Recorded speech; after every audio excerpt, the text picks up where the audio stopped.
We are here today with my McLaren 765 LT. I've now had this thing for just about a month, and I've had a lot of driving experience in it, so there's a lot more that I can share with you than I could have shared a couple weeks back. You are going to want to stick around until the end because we are going to go over some awesome differentiators about this that really separate it. We are going to do a couple launches from 0 to 60, and this thing sounds fabulous, let me tell you that. And then we're just going to go over some other really cool facts and have some fun with this out on the road today. So stay tuned and watch all of it. I promise you're going to love it. Before we jump straight into the spec sheet, I wanted to note a couple differences on this car I noticed from Steve's previous 720. The first thing being, because the Spider, the doors open further forward. So instead of like proper butterfly doors with the roof opens with the whole door, these open like, I don't know, like straight out almost. It's kind of cool. Another thing that I wanted to note is this will be the last time I think Steve and I'll drive this car without it being tuned. We plan on doing a tune and a full exhaust on this thing, which should make it super rowdy. His last 720 was tuned, and that thing was so fast. I mean, these things were, like you said, stupid fast with the tune. So lightweight and agile and faster than anything else. Basically, it's the same car, it just looks better and it's faster and will sound better. Yes. You got this car for MSRP, and these are going for, there's one at Chicago Motor Cars for $900,000 right now. This so, almost this exact spec. So I paid like $440,000 for this thing, and that has a decent, I would say mid to high level amount of options, right? Yeah. Would you say mid? I would say it's well optioned, not maxed out though. Well optioned, well hung. And Chicago Motor Cars has one double the price at $900,000 right now. That's going up for these, and with less options. And would I sell this and make 100% profit? Absolutely not. This thing is too badass looking, too fast, too awesome. I'm keeping it. Speaking of keeping it, if you hold the unlock button on this key, it actually opens the Spider roof, which is super neat. Do it, Tommy. Yeah, I'm doing it. You don't even have to be in the car. Yeah, that's pretty cool. That's all it takes. It does. You want to see me close it? How do you put it back up? You hold the lock button. Oh. There it goes. See how crazy this is? There's no one in the car. This is why you guys are subscribed. This is the best content on YouTube. Buy some merch, man. I'm not joking. Another cool thing about 720s and a lot of McLarens is the forged carbon monocoque. This thing looks crazy in the sun. We optioned this car with the carbon fiber door sill. I think they want to hear about the wheels from the wheel guy himself. Well, you've come to the right guy. These are some Rohana 22-inch in the rear, 21-inch up front. That is what she said. And these were custom 3-piece wheels that I had manufactured and arrived just in time for when the McLaren hit. Oh, Tommy, that is a sexy little ad on there. So we did some color matched rivets, color matched writing etched on the center cap. And I think Tommy thinks these are the like he hates my Audi wheels. We've said it in the last 4 videos, but I think that I really did well on these. Yeah, Tommy? You nailed these. If I could change one thing, I think the center caps I would do full black, just so the rivets really pop. Shut the fuck up, bro. But besides that, they look great as is. But these wheels are, I love them. I think directional on an LT looks crazy. I've heard you're a rim job guy. Do you know what LT means? Long tail. Speaking of long tail, I want to put the wing up for you guys and show you the difference between how far it extends with the top on and the top off, because I think it's kind of cool. So I'll put it in active, put the arrow on with the top on, and then I'll take the top off and show you it'll extend further up. It's kind of neat. But wait, there's more. It's so cool, man. Heading on into the front. Here's some nice stuff that, oh, thanks, man. We got a cup. We have some Pro V1s. Steve will lose these golfing in one hole. Yep. And then we got a little McLaren Chicago keychain. There's a sweatshirt in here too. Well, on that note, Bailey just stole Steve's McLaren hoodie, and then I'm looking for the spec sheet. Steve, have you seen it? Tommy, I keep that in a special, safe place, buddy. What's that? Ooh, there we go. There you go, sir. Perfect, thanks. Why is it wet? It touched my pee-pee. Okay. On that note, let's go over what we optioned in this bad boy. Well, now that we have the spec sheet, that's the important stuff. Steve, do you want to share with them what all you optioned this bad boy? Yeah, we'll do it. And side note, some of these individual options alone cost more than a brand new car. So we're going to go over these right now. We got 3 different carbon fiber, pack 1, pack 2, pack 3. Pack 1 is included with the 765 LT. Pack 2 is $22,340. That's the best pack. What part does that cover, Tommy? I forget which one covered what. It's a lot. Front end. I think it's the front splitter and the spoiler. Okay. And then pack 3 was $4,860. On the exterior, we got the Papaya Spark, which is very similar to my last McLaren Orange, but it's got the metallic finish underneath it. You doing okay, Tommy? Doing great, man. Have you been eating a lot or what? Yeah, no, I've been eating less actually. We should stand up for a little bit. That's a good idea, buddy. Back up, horsey. So this also has the stealth pack on the exterior, which changes some of the chrome trim or silver trim to black. The front fender now, oh, these are included, buddy. Those are included. Fantastic. Are they really? Carbon fiber, yes. That's Standard, pretty no neat. charge. I didn't know that. Thanks, So it was McLaren. super important to me to get a lot of carbon because I think carbon and orange are just amazing combo. The spoiler we were kind of on the fence about, I think. Maybe we weren't. But we ended up doing that in full carbon. That was $9,350. And that is the total. So on the exterior, it looks like there's roughly about, geez, $50,000 of the options that we did were on the exterior. Nuts. Interior, a little bit less, total of maybe about 12 grand. Should we go over the interior stuff still? We should do it. Yeah, why not? McLaren interior. We did the black Alcantara with McLaren orange stitching. You can see all the fine color match stitching on the seats. The sill panel is carbon fiber satin. That was an expensive option, but totally worth it. Oh, I thought that was a lot more money. I remember doing the last video and I'm like, this was a 20,000, but that's probably the best bang for the buck square inch per dollar. That is what she said, carbon fiber. Side note, Tommy and I had the luxury of going and looking at my 720. We were kind of unsure what a lot of these what they meant. So we just went and looked at my 720 and it really helped us go spec this out and determine what areas needed what little extra flair. Electric and heated memory seats included.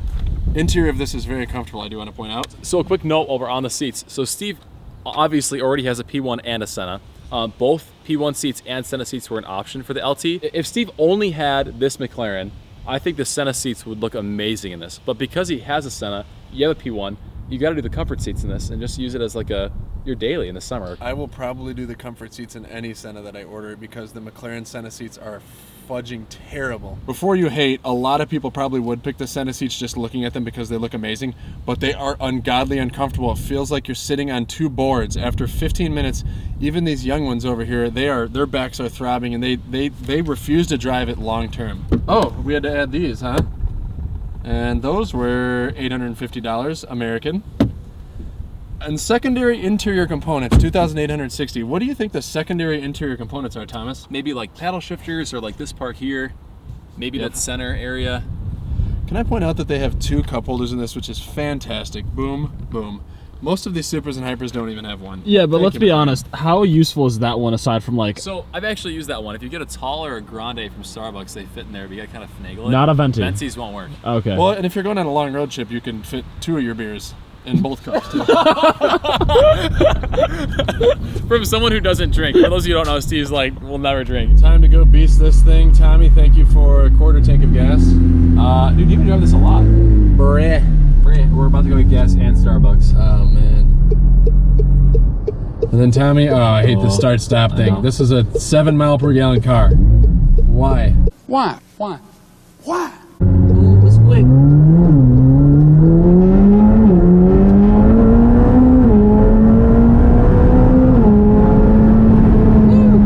126 miles an hour there. We're in Mexico, by the way. We are in Mexico.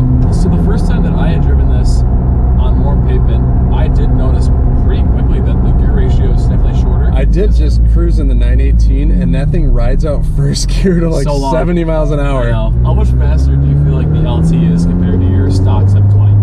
Initially I said I think 5%, but it feels more like 20% faster. Yeah, maybe 25. I was like 20, 25.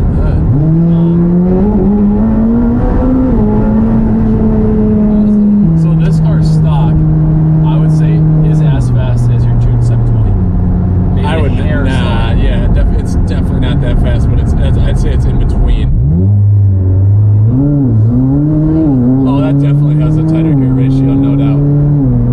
Yeah, that's Oh, we're not even in sport, bro. why'd you do that? That shouldn't track. Oh, don't just What do you think? My bad. You silly guy. That was amazing.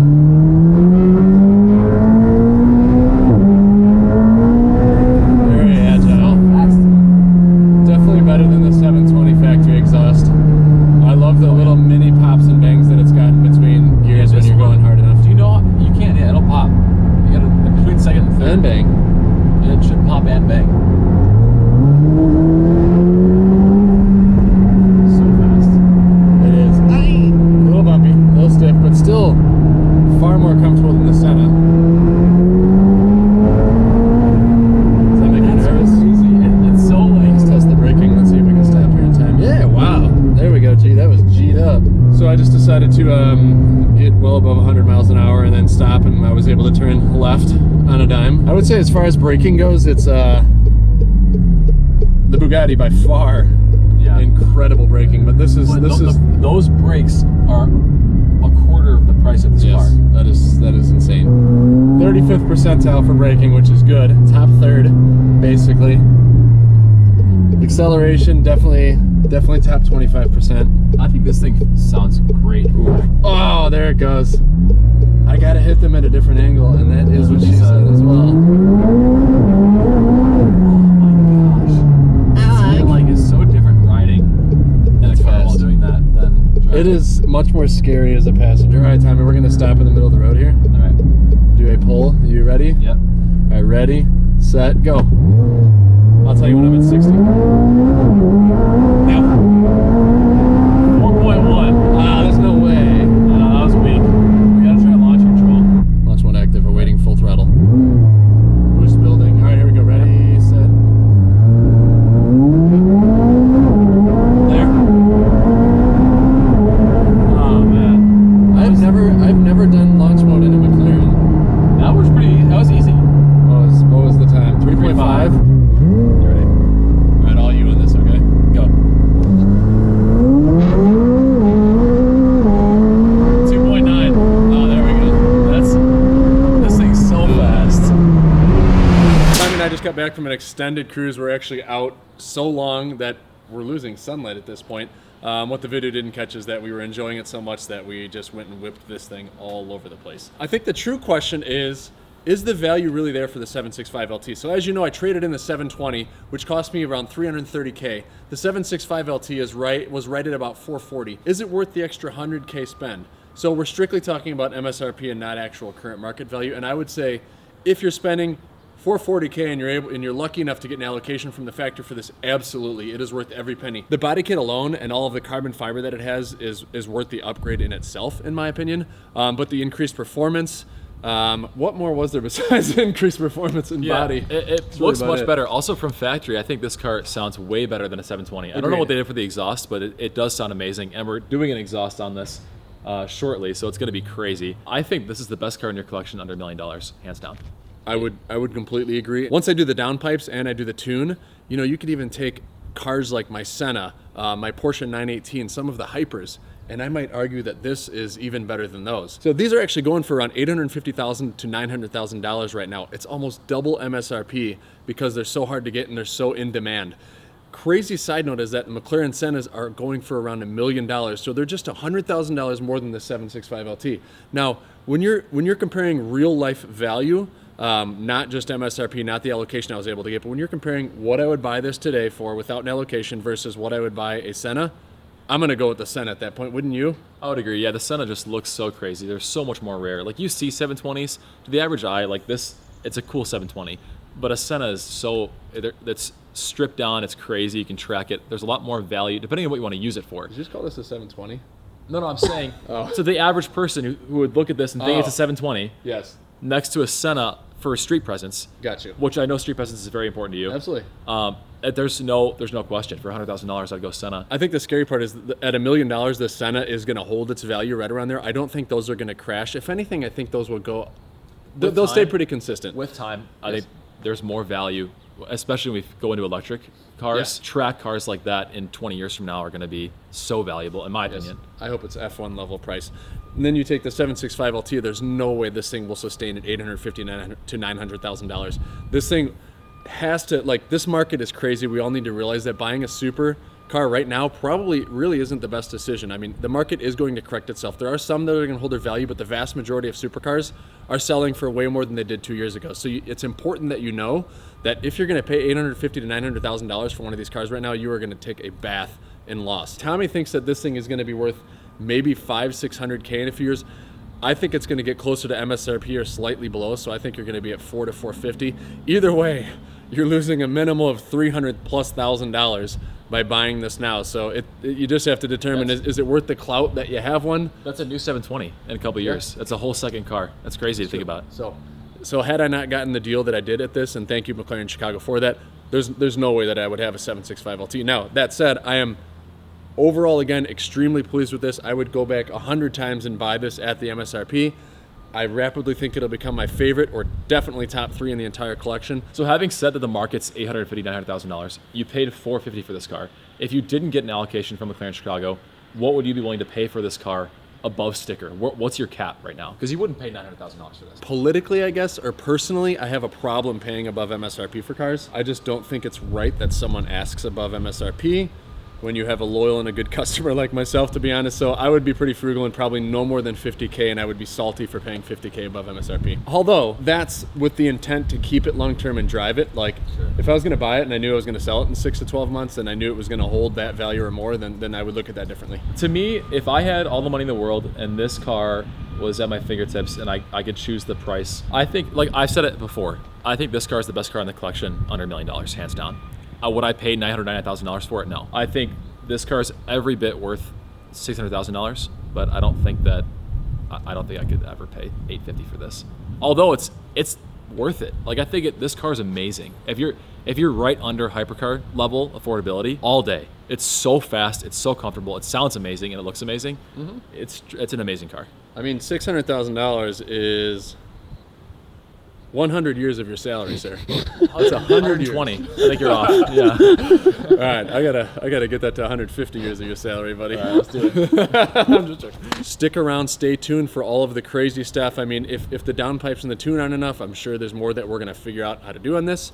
Be sure to like, comment, and subscribe. And remember, everything we do is for charity. None of the money that we make goes in our pockets. It all goes directly to charity. Thanks for everyone, people just like you that help support the cause. We appreciate each and every one of you. Especially you watching this right now.